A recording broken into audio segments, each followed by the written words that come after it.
Je suis allé à la FEMIS après des études en Bulgarie. Et après la FEMIS, je suis retourné en Bulgarie pour essayer de monter un film, enfin de tourner un film, un long métrage. Mais ça prenait énormément de temps. Entre-temps, j'ai commencé à faire des pubs, des vidéos et des courts-métrages en attendant de faire ce premier long.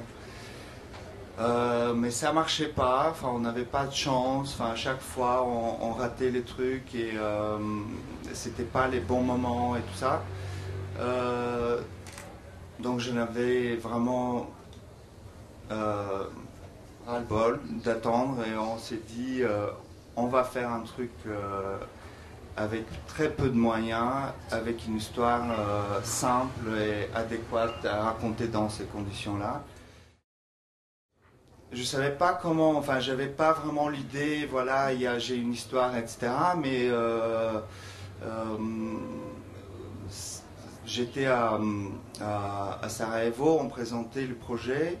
En fait, on présentait un autre projet, ce premier long film que je voulais faire, qui était toujours en train en préparation, etc. Et là, j'ai rencontré Saadet. Et en fait, je sais pas, 2 jours plus tard, je me suis réveillé, j'avais l'histoire, enfin j'ai marqué tout en 2 heures. Et c'était la squelette du film qui est resté jusqu'à la fin. Et je me suis dit, oui, j'ai envie de suivre ce personnage et d'utiliser tous ces détails. De son physique même, de tout, enfin de sa vie, de là où il travaille, sa copine Nikki, dans la vraie vie.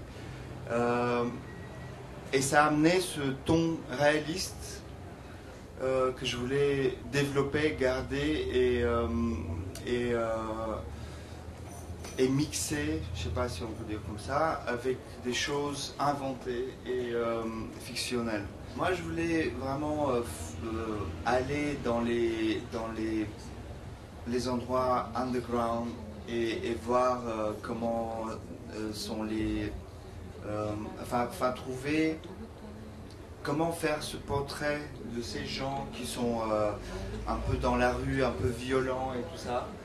Toute la ligne de Itzo, c'est pris de la réalité. Donc on a tourné dans son appart. Nikki est rentrée dans le projet comme sa copine de la vie parce qu'elle est étudiante dans une école de théâtre. Mais après, Georgie, la ligne de Georgie inventée et la fille turque aussi. Je pense que tous les problèmes de tolérance, d'intolérance et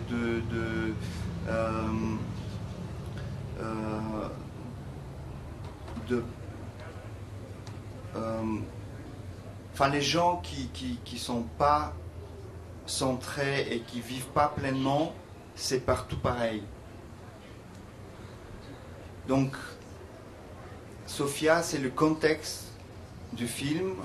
Je voulais que ça rajoute de la vibration au tout, mais sans que ça soit surexposé.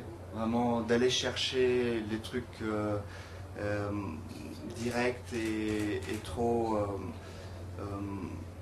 obvious, évident. Je crois que c'est ce que le film raconte, que quand il y a l'amour, il n'y a pas de frontières.